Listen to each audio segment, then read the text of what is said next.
సూరిగా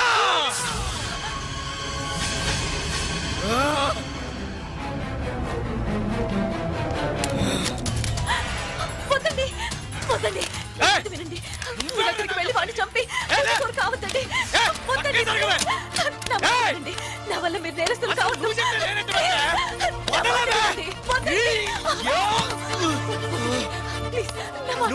నాకు చెప్పేది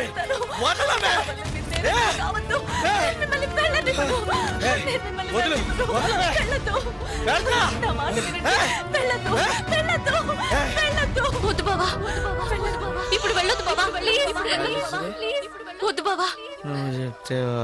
నువ్వేమో కాలేజ్లో బీఎస్సీ వరకు చదువుకున్నావు, మీ బావ స్కూల్కే వెళ్ళలేదు. మీ ఇద్దరికి ఎలా మ్యాచ్ అవుతుంది? ఎందుకు కాదు?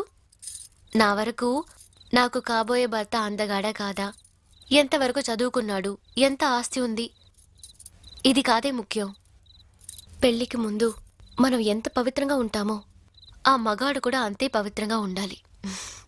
ఆ విషయంలో నేను అదృష్టవంతురాల్ని.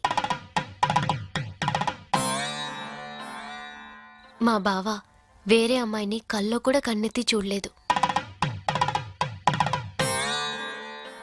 అంతెందుకు, కనీసం తన శ్వాస కూడా ఇంకో ఆడపిల్ల మీద పడుండదు.